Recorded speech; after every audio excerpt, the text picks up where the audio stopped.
이제 막 잠에서 깬 고종원입니다.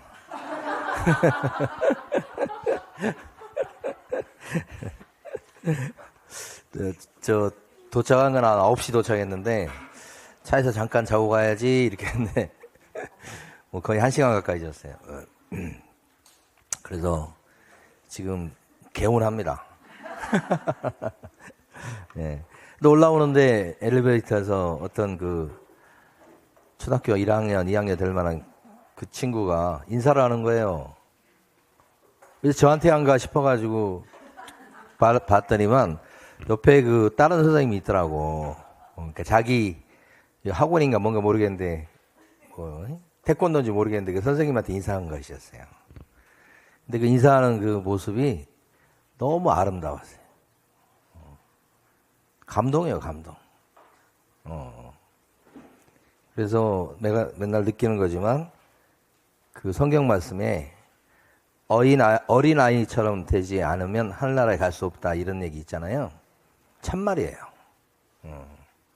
그래서 야 진짜 어떻게 저렇게 순수하고 저 맑은 미소로 저렇게 인사할 수 있을까 그런 생각을 하면서 올라왔는데 제가 어제 저녁에 종로구 모임이 있었어요.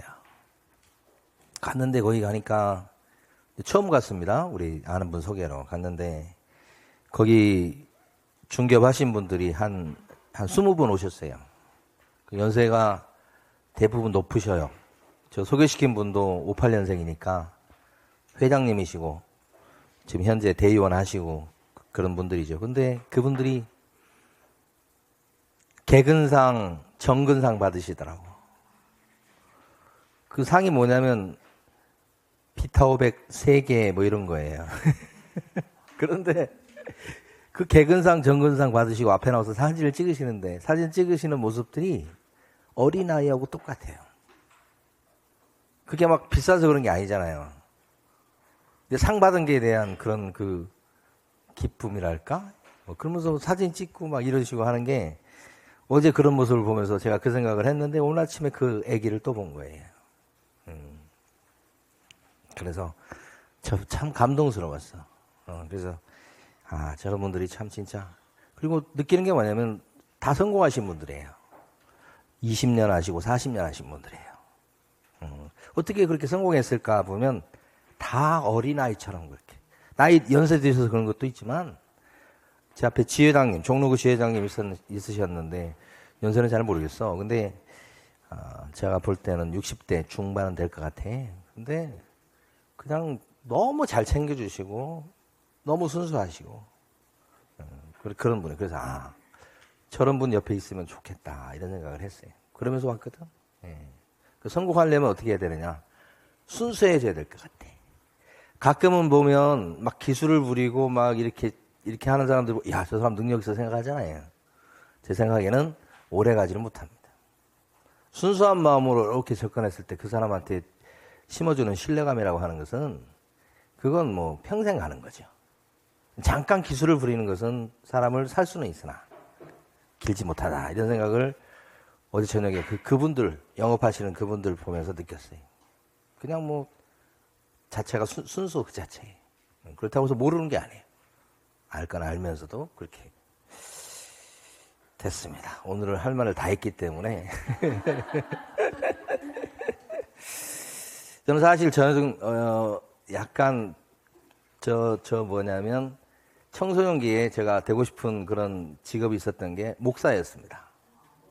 그런데 제가 포기한 것은 말만 잘한다고 목사가 되는 게 아니고 실천이 따라야 됩니다. 자기가 한 말을 지키는 거. 그게 수백 배가 어렵습니다. 그 자신이 없어서 그 길을 못 간 거예요. 솔직히 자신이 없어. 왜? 욕망이 들끓고 있기 때문에.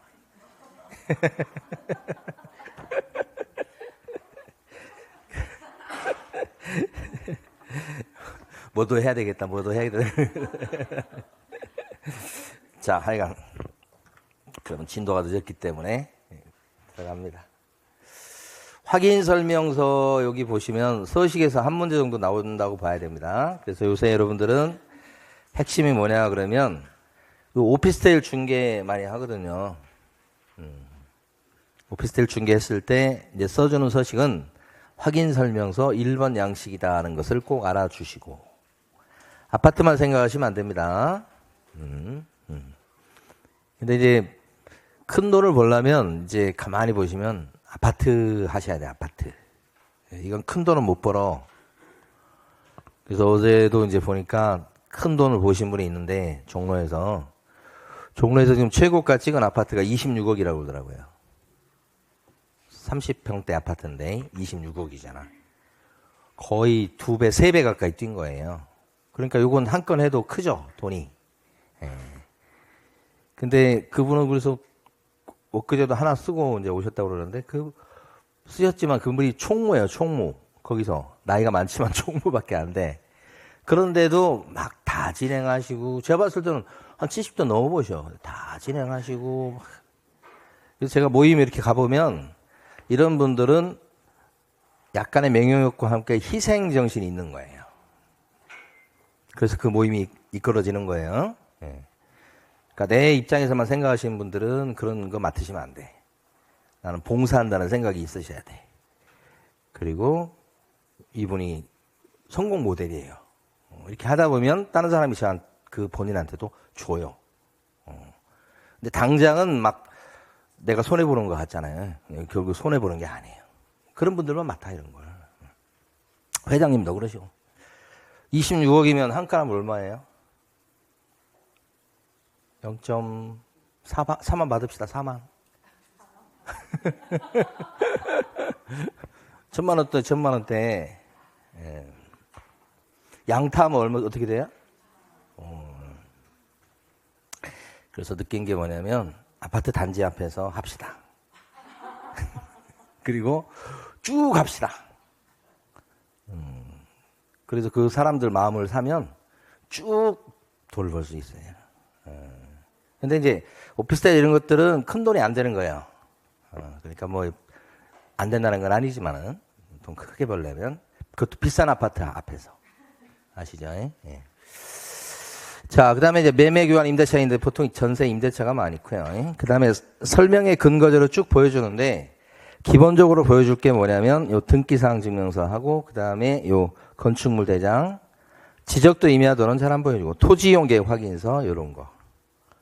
근데 이제 최근에는 등기 권리증 요거, 특히 매매일 때는 등기 권리증을 보여줘야 되겠다. 언제 보여줄까요? 계약서 쓰는 날. 쓰는 날 이제 계약서 쓰고 확인 설명할 때 등기 권리증을 이렇게 보여주시면 되는 거예요.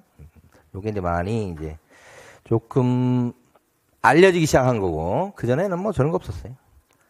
그 다음에 여기 나와 있는 확정일자 부여 현황, 전입세대 확인서, 국세 납세 증명서, 지방세 납세 증명서, 이런 것은 주인들이 요구했을 때 가져오면 여기다 체크해 주는 거예요.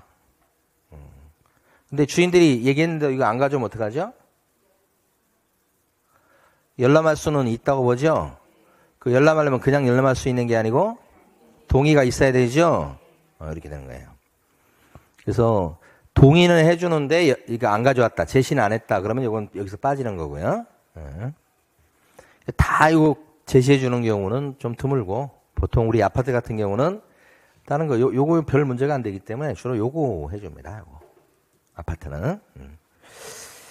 자, 그 다음에 이제 물건의 표시, 대상 물건의 표시 이렇게 된 거.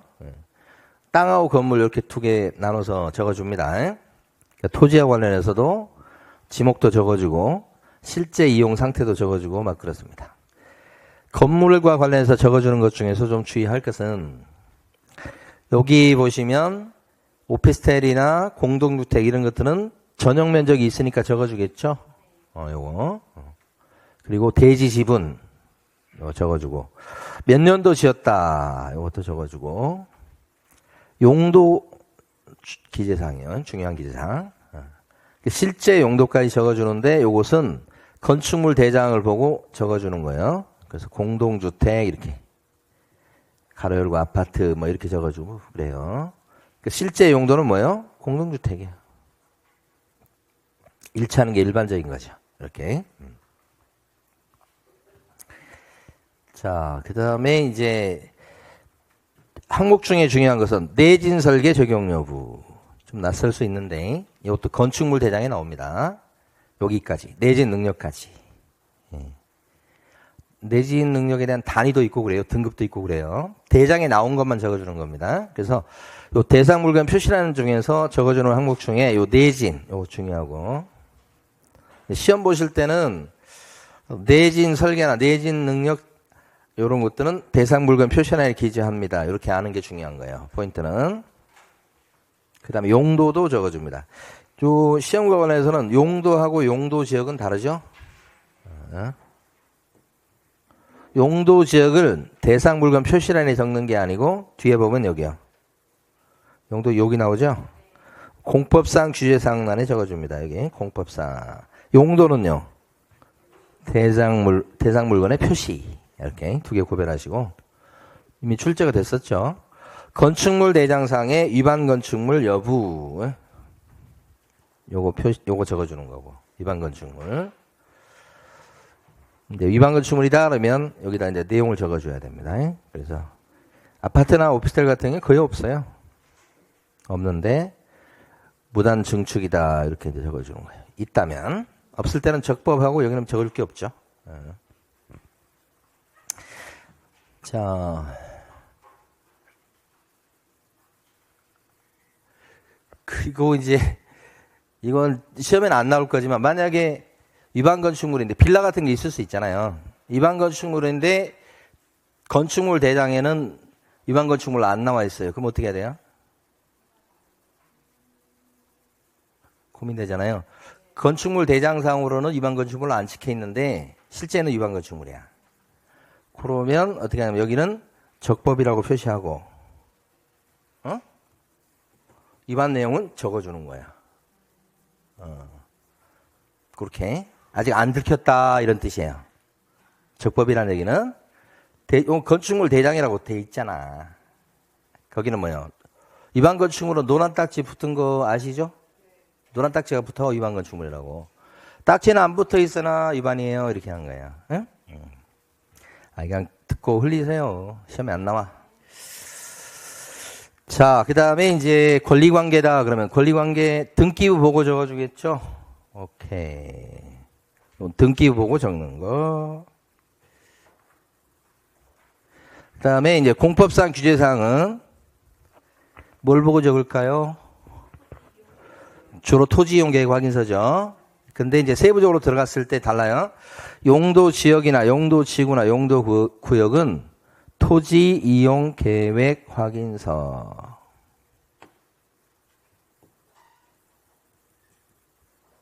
요거.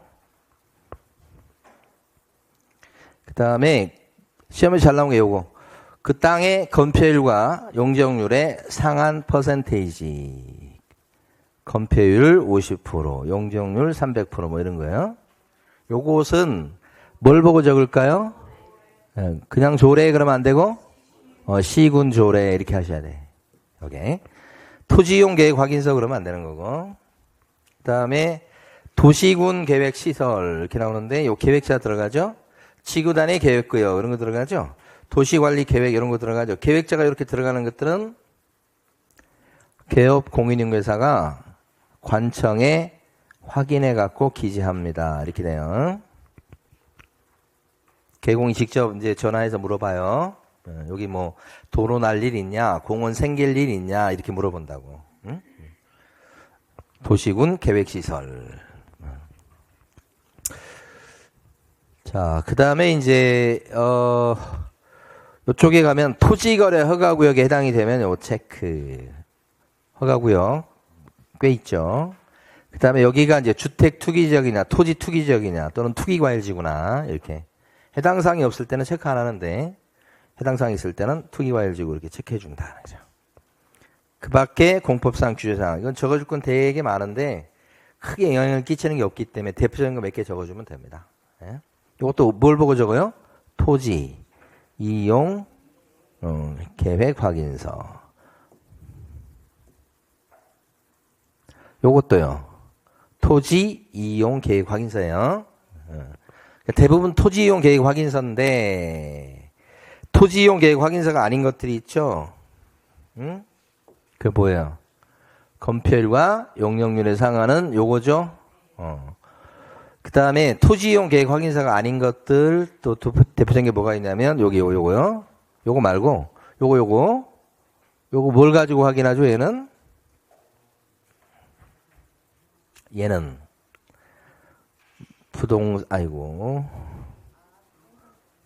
부동산 종합 공부 시스템 이렇게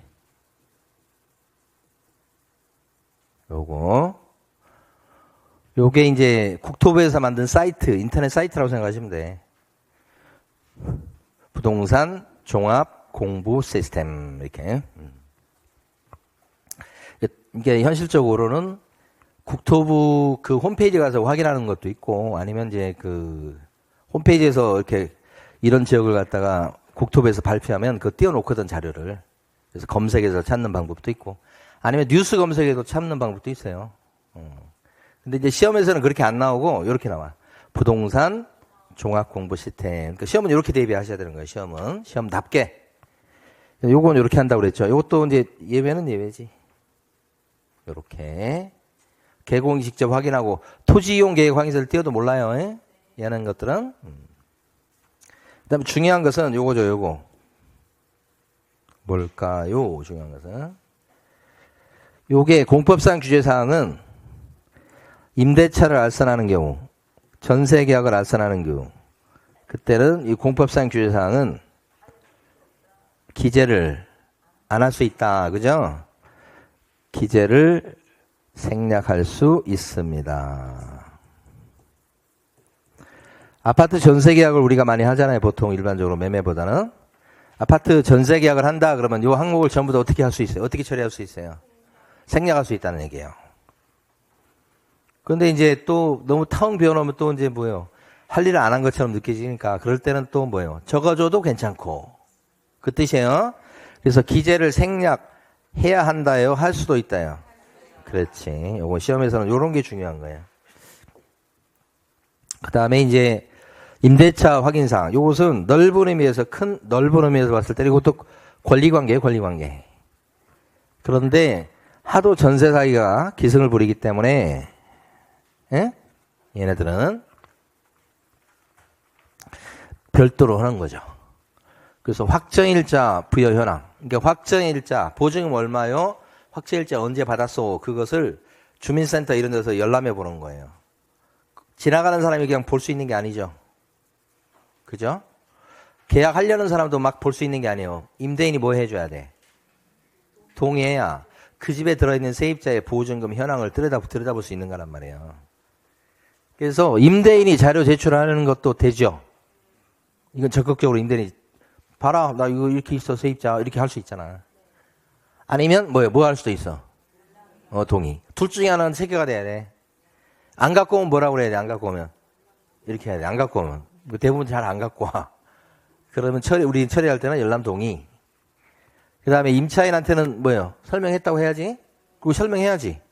그러니까 해준다고 하시니 그 언제든 가서 보시기 바랍니다. 그러면 주인이 그거에 대해서 동의 안 해주면 안 되는 거야 이제. 동의해주고 뭐 그런 게 귀찮고 그러면 자기가 띄우면 되고. 이것도 마찬가지. 임대인이 요새는 아파트 보통 잘 가져옵니다. 안 가져오면 어떻게 해야 돼요? 동의해 주셨으니까 가서 볼 수 있습니다라고. 그럼 안 되면 동의서라도 이렇게 써주는 게 있어야 돼. 그러니까 이건 동의서 써주거나 자기가 띄워오거나 이렇게. 전입세대 확인서도 마찬가지죠. 자기가 띄울 수 있죠. 그 다음에 이제 여기는 뭐예요? 미확인은 뭐예요? 자기가 안 띄웠잖아. 그러면 확인이 안 됐죠. 그러면 열람 교부 신청 방법 설명. 이게 두 개가 합쳐진 거예요. 여기. 전입세대 확인서가 필요 없는 경우도 있을 수 있겠죠. 세입자가 없어. 근데 그 집에 새로 세입자가 들어가고 세입자 나갔고 이미. 그럼 필요가 없잖아요, 이런 거. 그래서 해당 없으면 이렇게 할 수도 있고. 매매 같은 것도 그럴 수 있고 그래요. 그 다음에 이제 여기 보면 최우선 변제 금액은 뭔지 아시겠죠? 최우선 변제권. 요거 실무에서 이제 보면 소액 임차인의 보험에 요거 금액 써주는데 얼마가 소액이냐? 그 다음에 최우선 면제 타는 금액 얼마다 이거 써주는 거라고 해. 이렇게 하고 지나가면 이제 쉬운데, 실무에서는 이제 잘못하면 걸릴 수 있는 부분이, 여러분들이 주택임대차 보호법 배우실 때 소액에 들어가냐 안 들어가냐, 얼마나 최우선 변제를 받느냐, 이것을 판단할 때는 지금 현행법에 따라서 판단하는 게 아니라고 그랬죠? 그게 핵심이에요. 그래서 혹시 등기부 떼어봤을 때 등기부의 근저당 설정 날짜가 2001년 7월 15일로 돼 있다고 하면 2001년 7월 15일 날 시행됐던 법에 따라서 소액 금액을 적어줘야 되는 거예요. 근데 이제 일반 그 경매 안 배우시고 이제 중개하시는 분들은 이걸 잘 모르셔. 그래서 현행법만 알아가지고 여기다 1억 5,500인가 뭐 이렇게 적어주시고 막 잘 적어줬다고 생각할 수 있지. 그리고 넘어갔을 때 문제 없는 경우가 대부분이야. 근데 재수 없으면 나중에 보니까 근저당이 훨씬 먼저 설정됐어. 근데 이 집이 경매에 넘어간 거야. 근데 이 사람이 이때 당시로 따져보니까 소액이 아니었던 거야. 그럼 최우선 면제권이 없어. 못 탔어. 그럼 어떻게? 누구를 물고 늘어져? 부동산 사장님 물고 늘어지는 거예요. 잘못 설명했지 너? 이렇게 하는 거지. 그러니까 이거 꼬투리 안 잡히도록 해야 되는데 제가 봤을 때는 부동산 하시는 분들 중에 많이 봐주면 한 80% 정도는 몰라. 무조건 현행법 적어줘요. 나중에 한번 현장 가서 보세요. 그리고 이제 등기부 가지고 등기부 왜 뛰는데? 그것 때문에 뛰는데. 등기부 띄어가지고 근저당 날짜가 이렇게 돼 있으면 이때 당시 법을 따라가는 거예요. 그래서 이 금액이 현행법하고 달라질 수 있다는 거지. 여기에서 한 4대 1 정도 된다고 보시면 돼. 모르는 사람 4, 아는 사람 1. 안 믿겨지시죠? 더 돼요, 더. 모르는 사람이 더 많을 거예요, 더. 자, 그 다음에요. 민간임대 등록 여부는 이게 뭐냐 그러면 주택임대 사업자 등록하신 분, 주택임대 사업자 등록이 안 돼 있다 그러면 뭐예요? 이거 하고 끝나는 거예요? 이런 경우가 대부분이지. 주택임대 사업자 등록을 했냐고 물어봐. 돼 있다고 하면 장기인지 뭐 이렇게 물어봐야 되고, 의무기간 몇 년짜리 들었냐고 물어보고, 8년짜리, 임대 개시는 몇 년 며칠인지 물어봐야 되고, 보증금, 요거 뭐예요, 이거? 요런 집에 세입자로 들어가면 주인은 보증에 가입해 줄 의무가 있게 되죠. 의무적으로. 안 하면 3천만 원이 과태료야. 주인이. 그럼 요런 집에 들어갈 때 세입자가 자기가 반환 보험에 들겠다고 하면 오케이. 주인 입장이 좋은 거지. 그러면 그 안 들면 주인이 들어줘야 돼. 주인이 그 보험을. 그거에 대한 설명 하는 거지. 제일 깔끔한 건 안 들었을 때가 제일 깔끔해. 미등록하고 넘어가니까. 갱신요건 행사 여부. 행사하는 경우도 있고. 실무에 가면 갱신요건이 제일 입에서 많이 오르고 내는 얘기야. 갱신요건 잘 알아두셔야 돼. 물어보는 게 손님들이 갱신요구 할 수 있어요? 없어요? 갱신요구 하면 보증금 어떻게 돼요? 그 질문이 한 바가지. 갱신요건 잘 공부하셔야 돼. 미확인. 확인 안 하고, 요 미확인에 체크하면 목을 내밀고 있는 거요. 분쟁 생기면 책임져야 돼. 해당 없으면 뭐야, 이거? 해당 없으면 칸도 있는데. 앞에 세입자가 없어. 그러면 이제 이번에 들어간다 그러면 어떻게 돼, 이제? 뭐, 갱신요건 얘기 나올 거리가 없잖아. 갱신요건 써먹는 게 아니니까. 기존에 세입자가 있다 그랬을 때 이제 문제가 되는 거지. 그래서 해당 없는 케이스도 있단 말이에요. 자, 그 다음에 이제 우리가 사인하다 여기 보면 이번에 확인 설명서 서식에서 좀 생긴 것 중에 뭐가 있냐면 임대차 확인사항을 임대인 임차인에게 설명하였음을 확인합니다. 이게 막 이것 때문에 생긴 거예요. 그래서 우리가 사인할 때 보면 이것도 이제 중개업소마다 틀리긴 한데 임대인 임차인도 여기다가 이름 쓰고 사인한다고요? 도장 찍는다고? 중개사도 찍게 돼 있죠. 그래서 중개사도 뭐라고 돼 있어? 서명 또는 날인 이렇게 돼 있잖아. 그래서 중개사가 이제 도장 찍는 곳이 또는 사인하는 곳이 서명하는 곳이 한 군데 더 생겼어요. 이렇게. 요 중간에 껴 있어요. 확인서면서 중간에 껴 있으니까 잘못하면 빼먹을 수 있어요. 빼먹으면 어떻게 된다? 나중에 큰 문제가 되는 거지. 도장 찍을 걸 빼먹었다. 이건 내용을 따질 것도 없어. 무조건 뭐예요? 이건 처벌 대상이야.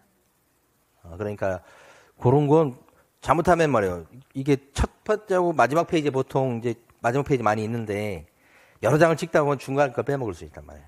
그래서 꼭 조심하셔야 돼. 여기도 있어요. 근데 이건 또는요. 그다음에 입지 조건. 적게 되어 있는 게 도로, 대중교통, 주차장, 교육시설.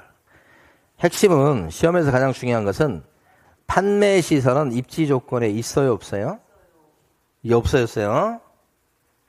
판매시설이 뭐예요? 백화점이야. 그 다음에 의료시설은요? 없어졌어요. 요거 의료시설은 동네 의원 얘기하는 게 아니에요. 종합병원 얘기하는 거예요, 종합병원. 그래서 판매시설이나 의료시설은 입지 조건에서 어떻게 돼요? 없어져 버렸어요. 너무 중요하지. 그 백화점하고 요 병원을 뺀 거예요. 종합병원을 뺀 거라고. 동네 무슨 내과 이런 거 말고. 어쨌든 요렇게 네 가지를 기억하시고.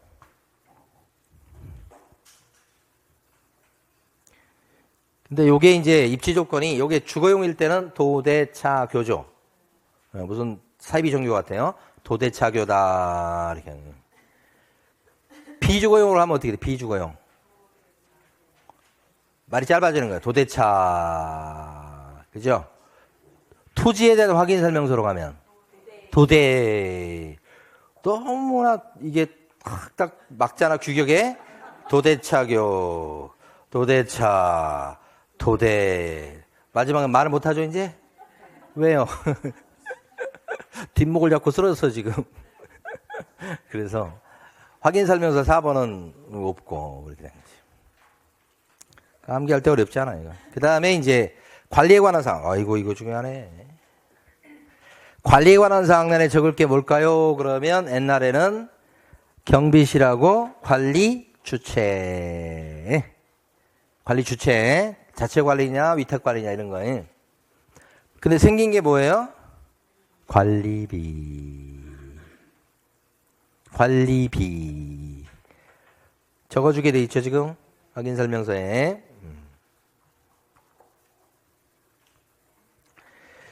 자, 그 다음에 관리비 총액은 얼마다 적어주고, 관리비 총액은 뭐 25만원, 아이고.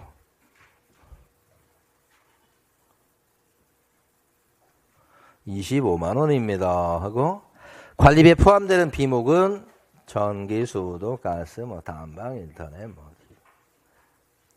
이렇게. 그 밖에 있으면 여기 적고, 여기 항목을 또 적어주는 거. 포함되는 비목과 함께, 부과 방식은 어떻게 되느냐. 임대인이 직접 부과하느냐 아니면 관리 규약에 따라 부과하느냐. 여기 아파트나 오피스텔 같은 요게 많아요. 그 밖에 부과 방식은 요거 이제 사용량에 따라 부과하는 것들. 그래서 다세대 주택이라든지 단독주택 같은 경우 그때는 이제 요런 경우가 많고. 그다음에 이제 요거 중요한 거 요가 생겼다는 게 중요한 거야. 그다음에 비선호 시설은 혐오 시설이죠. 선호하지 않는 시설이다 이렇게 되는 거니까. 없을 때는 없음, 있을 때는 있음. 있을 때는 여기다 이제 적어주는 거죠. 옆에다가 공동묘지. 공동묘지가 비선호 시설 아니겠어요, 이게? 옛날에 저희가 부천에서 집을 사는데, 부천, 인천, 부평이 부평. 집을 샀는데 아파트를 샀죠. 서울에서 너무 전세 이사 다니기 힘들어갖고. 그 전세금을 갖고 가니까 인천 부평에 가니까 아파트를 살 수 있겠더라고. 그래서 샀어. 아파트가 이렇게 돼 있어요. 그 동수는 많지 않아. 그래가지고 이제 뒤에 산이고 와, 저희 아버님이 엄청 좋아하셨지. 뒤에가 산이고, 이사 안 가도 된다고. 그리고 고층이었어. 그래가지고 이제 잘 사셨다고 하고 막 생각했는데, 다음날 아침에 저희 아버님이 이제 여기 산이 있다고 그러고 산을 올라가신 거예요, 이렇게. 올라와서 딱 꼭대기에 갔더니 여기가 끝없는 공공묘지야. 그래가지고 이제 다시 서울로 들어오셨죠. 전세로 다시. 근데 이제 아무래도 자식들이 오기도 힘들고, 그러니까 교통 때문에 다시 서울로 또 들어오셨죠. 자, 그 다음에 이제 거래 예정 금액. 이게 26억이다. 그러면 26억 적는 거예요. 동그라미 몇 개나 해야 될지 모르겠어. 26억. 이렇게. 26억이요. 공시가, 개별 공시가. 제곱미터당 3,500이요. 평당 1억 가는 거야, 지금. 1억 가려고 그러는 거야, 지금. 벌써 강남 평당 1억 간 데가 많잖아. 3,500만 원 이렇게 되잖아. 그런데 중요한 건 뭐냐면, 아이고, 중요한 것은 요것은 전세 계약이다 그러면, 임대차 계약이다 그러면 요것은 적어줘도 되고 안 적어줘도 됩니다. 이게 핵심이죠. 임대차의 경우는 생략할 수 있다. 이때 조심할 거. 전세 계약이다 그랬을 때 예정 금액은 생략이 되나요? 안 되나요? 안 됩니다. 전세금이 10억이다 그러면 10억 적어주셔야 되는 거예요. 임대차, 전세는 요거 생략 안 됩니다. 그래도. 그런 의미에서 월세 계약이 있어. 예를 들어서 보증금 2억에 월세가 200만 원짜리 계약이 있다고. 한 16억 돼요.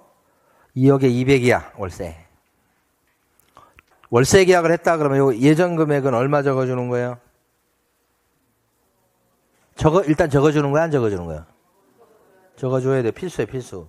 뭐 어떻게 적어주느냐? 그러면 월세에다가 곱하기 100을 해서 더해주는 거예요. 그럼 얼마예요? 2억이죠, 2억. 4억이죠? 이렇게 적어준다고. 그럼 여기다가 4억이라고 적어주셔야 된다고. 왜 말씀드리냐? 전세나 월세 계약일 때도 거래 예정 금액은 생략할 수가 없다는 거지. 이게 실무에서 보면 4억 적어주면 세입자들이 놀래요. 사장님 잘못 적으셨는데 보증금 2억인데 왜 4억 적었냐고 막 그러는 거야. 그래서 우리 거의 입 아프게 설명합니다. 여기다 곱하기 100을 해서 꼭 설명을 할 수밖에 없어. 다 질문하니까. 자, 이 설명의 끝은 뭐예요, 여러분? 전세라고 할지라도 예정 금액은 반드시 기재해야 된다는 거 아시라는 얘기예요. 그 다음에 이제 취득 시 부담할 조세의 종류와 세율이죠. 취득세 뭐 1.1%, 농어촌 특별세 0.01% 뭐 이런 거 있을 수 있어. 요렇게 퍼센테이지로 적어주는 거예요. 0.01% 이런 식으로. 세 가지죠. 일단 중요한 거. 자, 몇 가지 중요한 게 있어요. 첫 번째는 취득 관련 조세를 적어주라고 돼 있죠. 그래서 여기다가 재산세라든지 종부세 이런 것은 기재하지 않죠. 요거부터 하시고. 두 번째, 여기 적어주는 항목은 가만히 보니까 어떤 것들이에요? 취득세, 농특세, 지방교육세, 취득 관련 조세 중에서 3개뿐이죠? 다시 취득세, 농특세, 농어촌 지방교육세 이렇게 3가지. 요 3가지를 기억하셔야 돼. 네. 자, 그 다음에 세 번째 왔습니다. 요것은 전세 계약을 알선할 때는 9번 항목은 적어줍니까? 안 적어줍니까? 안 적어주죠? 전세나 월세일 때는 취득세가 안 생기잖아요. 안 적어주는 거죠? 매매일 때는 적어주는 거고. 그래서 임대차일 때는 뭐라고 나와요? 제외합니다. 이렇게 나오죠? 아예 적어줄 게 없으니까. 이 3가지 말씀드렸어요. 그럼 이거 보는 순간에 딱 떠오르는 게 있어요. 위에 보면 아까 관리비 있었죠? 관리비, 여기. 관리비 같은 경우는 매매든 임대차든 적어주는 겁니까? 어떻게 되는 거예요? 확인 설명서 적어주는 것은 확인 설명해 줄 사항에 대해서 적어주는 거예요. 설명했다고. 그럼 매매 계약을 알선했다 그러면 어떻게 해요? 우리 법상 관리비를 설명할 의무가 있다 없다? 없어. 그럼 관리비를 설명하라고 되어 있는 건 뭐야? 임대차란 말이에요. 그러니까 이것은 임대차일 때 관리비가 얼마다라고 설명해 주는 거다 이거지. 법상. 매매가 아니고. 그래서 여기가 뭐 매매 뭐 전세 있는 게 써져 있진 않지만 확인 설명 의무와 관련돼서 이해를 하셔야 돼. 관리비하고 요 세금이 반대예요. 그러니까 관리비는 매매가 아니고 전세 월세일 때, 임대차일 때고, 우리 저 밑에 있는 세금은 매매일 때고 이렇게. 자, 그 다음에 이제 세부 확인사항으로 넘어왔습니다. 세부 확인사항은 일단은 이 전자칠판, 전자칠판 여기서 저 막 열이 엄청 뿜어져 나와요. 여기서. 그래서 겨울에는 참 행복했어요. 안 추워. 여름에는 이제 어떻게 해야 되겠어요, 지금. 이게 지금 장난이 아니네. 옆에 가기도 싫네. 이거 그거 뭐예요, 이거? 난로 같아, 난로. 이거.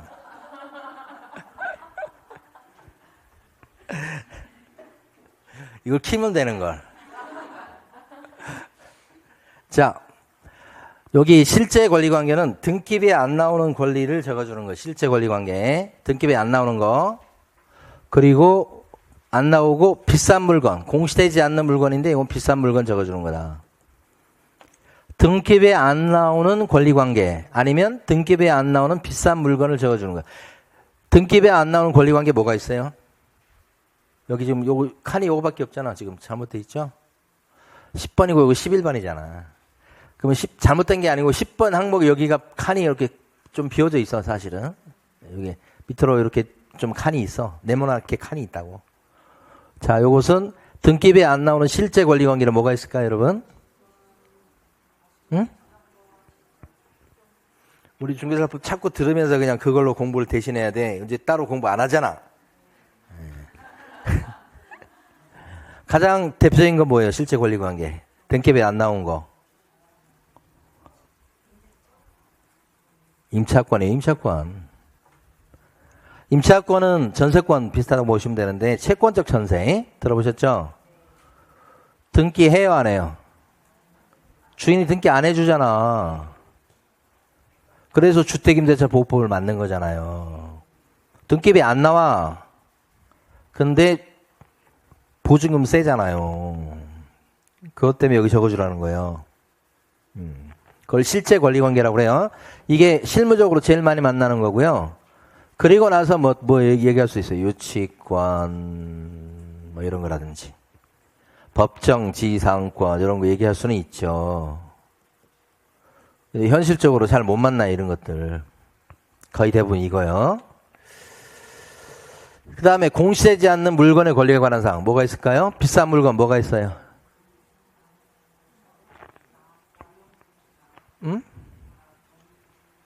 집에 있는 것 중에서 비싼 물건은 뭐가 있을까? 저도 막 떠오르지 않는데 단독주택 같은 경우에 그 정원수 같은 게 비쌀 수 있지. 나무도 비싸더라고 진짜 막 수천만 원짜리 나무도 있고 그러더라고. 아니면 이제 단독주택 같은 게 생각할 수 있는 게 또 정원수 말고 조형 미술품, 조각 같은 거 이런 게 있을 수 있고. 아파트 같은 경우는 막 이 정도까지는 아닌데 또 뭐가 있을 수 있을까? 막. 비싼 물건 중에 비데? 안 비싸?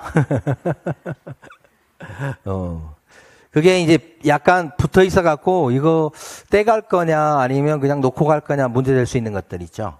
제가 싸운 것 중에 본 것도 비데도 있고 그 다음에 현관문에 있는 그 도락. 그것도 뭐 50만 원, 뭐 100만 원 가까이 되는 것도 있고 그러더라고. 이 영어인데 이렇게 쓰는지 모르겠어요. 이건 도시락 같기도 하고. 도락 이렇게. 얘 갖고도 싸우고. 때 같다고 싸운 거야. 저는 뭐 때 간 사람도 그렇고 하여간 뭐 그러네. 그것도 있고. 에어컨 가지고 싸운 것도 봤고. 에어컨. 우리가 들어와서 살면서 우리가 이거 설치한 거다 이거죠. 맞아. 그러니까 어떻게 보면 때가 하는 게 뭐 맞는 것 같기도 한데 일단 이렇게 붙어 있잖아. 원래 뭐 부동산이 있으면 거기다 뭐 동산을 붙여 놓잖아요. 그럼 보통 일반적으로 법적으로는 그 동산이 그 부동산에 뭐야? 딱 붙이는 순간에 한 몸이 된다고 봐, 보통은. 그러니까 이거 떼어가려면 허락 먹고 떼어가야 되는 거예요. 아닌 것 같죠? 내가 붙였으니까 내가 갈 때 내가 갖고 가야지 이렇게 생각하기 쉽잖아. 저 도락도 마찬가지인 거예요. 부동산인데 동산이 거기 딱 붙는 순간에 한 몸이 되는 거예요. 원칙이. 나중에 뭐예요? 그거 떼어가려면 허락 먹고 가야 되는 거지. 근데 그렇게 생각 안 해. 그게 약간 우리가 법이 상식이지만 우리 상식하고 똑같지 않는 법도 있는 거예요. 그래서 참 어렵지. 법은 상식이라고 얘기하는데도 어떨 때는 이상한 결론이 나올 수 있잖아.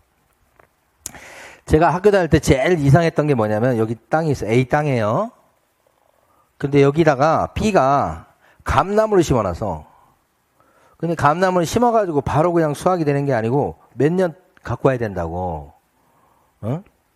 그래서 이제 드디어 정상적 열매가 딱 열렸어. B가 심은 거예요. 근데 A한테 뭐라는 소리도 않고 심은 거지. 3년 동안 잘 해가지고 노는 땅이니까 감이 열렸어 이제. 그래서 B가 감을 따먹은 거예요. B가. 근데 B는 그러면 이 열린 감은 B 거예요, A 거예요? 누가 키웠는데 지금? B가 키웠잖아. B 거예요? A 거예요? A 거라는 거야. 이게 이제 부합이라는 거야, 부합. 이렇게 해서 남의 땅에다가 승낙을 받았으면 혹시 모르는데 승낙도 없이 마음대로 심어놨죠? 이 감나무는 A 거야, A 거. 열린 감은 뭐예요? A 거야. 그래서 요 B가 절도죄로 처벌받은 판례가 있어요. B가 자기는 자기 감 따먹었다고 생각한 거 아니냐. 절도죄로 처벌받은. 약간 우리 법이 상식하고 약간 다른 것도 있어요. 맨날 뭐 법이 무조건 다 상식이다 이런 건 아니에요. 자, 그런 걸 적어주고 그 다음에 이제 내 외부 시설물의 상태라고 되어 있잖아요. 시설의 상태입니다. 건물의 안쪽에 있는 거, 수도, 전기, 가스, 취사용은 이제 주방 얘기하는 거예요. 소방, 난방, 방자 들어간 게 두 번이에요. 소방, 난방, 승강기, 배수, 그 밖의 시설 이렇게 되죠. 이렇게. 요런 것들이 이제 여기서 난방은 이제 보일러 생각하셔야지. 난방이고 요거 밥하는 거 얘기하는 거지. 요런 것들이 내 외부 시설물의 상태. 칸에 적어주는 거예요. 쭉 이렇게. 뭐 암기할 정도까지 아닌데 그냥 많이. 그 뒤에 시설자 붙였을 때 말이 되는 거예요. 수도, 전기 시설, 가스 시설, 소방 시설, 난방 시설, 승강기 시설, 배수 시설, 무슨 시설, 시설. 그런데 내 외부 시설물의 상태란에 이런 것들이 적혀지는데, 자, 주의할 게,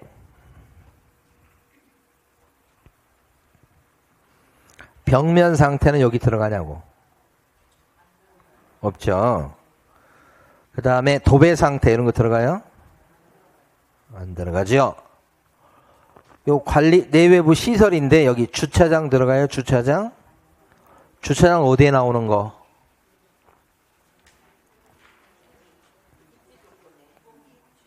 그렇지. 입시 조건에 도대, 차교판 거기잖아, 거기. 그러니까 이런 것들은 내 외부 시설이 아니에요. 내 외부 시설물의 상태.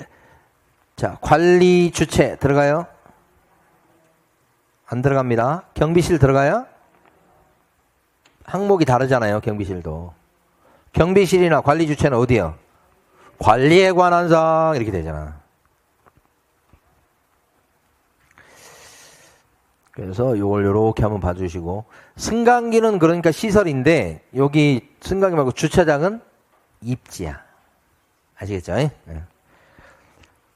그리고 여기 지금 보면 요 위에 실제 권리 관계도 마찬가지지만 세부 확인 사항들이 쭉 나오죠. 세부 확인 사항은 지난주에 우리 했는 것 같습니다만은 요거 적어줄 때 어떻게 스스로 알아서 조사해서 적어주느냐 아니면 물어봐 갖고 확인한 것을 적어주냐 이거지.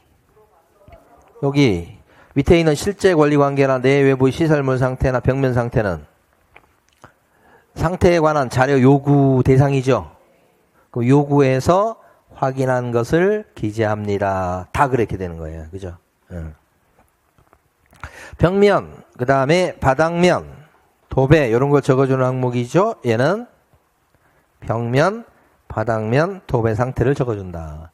그래서 아까 벽면, 바닥면 요게 시설물 상태하고는 다르죠? 따로 있죠? 세 가지요, 세 가지. 예. 벽면, 바닥면, 도배 이렇게 세 가지. 보통 이런 것들은 적어줄 때 균열이 있음, 없음, 뭐 이렇게 누수 없음, 바닥면 도배 이런 것들은 보통 처리해주면 여기가 어려워. 여기가 균열 없음, 누수 없음 이렇게 했는데 나중에 누수 생기면 어떡하지?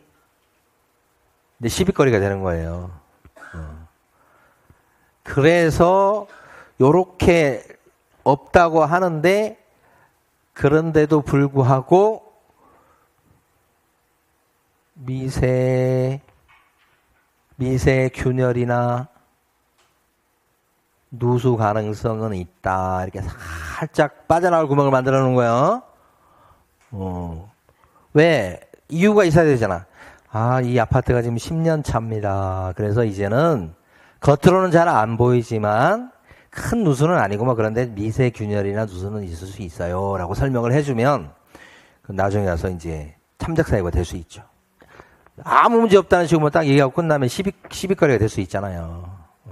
근데 실제 그래요. 실제 계약할 때는 현장 가서 봤을 때는 문제가 없는데 이사 들어갈 때쯤 됐는데 저기 이제 위에 구석지에 이렇게 누수 부분이 있어서 약간 젖어 있는 느낌이 드는 때가 있어요. 이렇게 아파트 같은 경우도 그래.